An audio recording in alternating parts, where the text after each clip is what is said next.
The photo showed a beautifully plated dish at a high-end restaurant. Even though no one's face was visible, I noticed the wedding ring peeking out in the top right corner. It was the one Matthew and I had chosen when we got married. He had always worn it on the pinky of his left hand.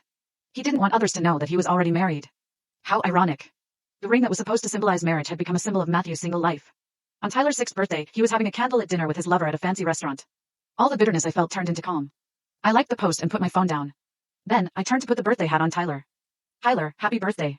Under the candlelight, Tyler closed his eyes and pressed his hands together. My birthday wish is to always be with Mom. I grabbed my phone and captured the moment. At that instant, the thought of leaving grew into a certainty I could not ignore. All right. I promise you, I'll always be with you. That night, no one mentioned Matthew. It felt like this home had always belonged only to the two of us. After Tyler fell asleep, I pulled out the divorce agreement I had prepared from the drawer. The last trace of hesitation left me.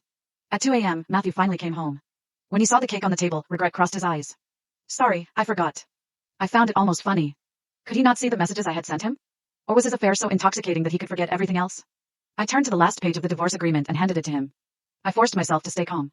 You can sign this. Before I could finish, Matthew's phone rang. Quilla's slightly panicked voice came through. Mr. Grant, it looks like the power is out at my place.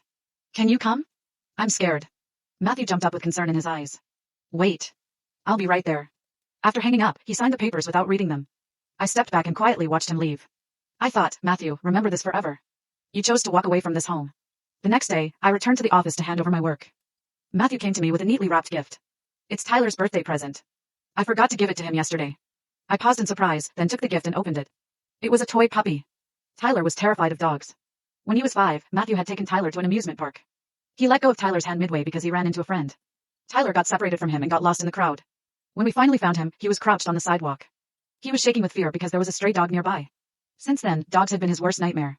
And the very person who was responsible wanted to give him a toy puppy as a present. I could not tell whether my anger or disappointment was stronger. I set the box aside and said calmly, thank you. Matthew gave me a puzzled look. Then, he seemed to remember something. There is a power outage at Quilla's place. I thought she could stay at our house.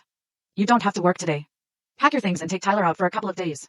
His casual words hit me like a hammer. I stared at him in disbelief. You mean you want to kick Tyler and me out for Quilla? Matthew frowned. Don't put it that way. It's just temporary. Since we agreed on a secret marriage, we have to avoid suspicion in front of our colleagues. I laughed. How ironic. Was she really just a colleague? Did he really just want to avoid suspicion? Or did he think Tyler and I were interfering with his love life? Did he think we should not be seen? I did not want to look at him anymore. I sat back at my desk and continued working. I understand. I'll pack quickly and take Tyler away. I won't disturb you. Since we were leaving anyway, it made no difference if we left sooner rather than later.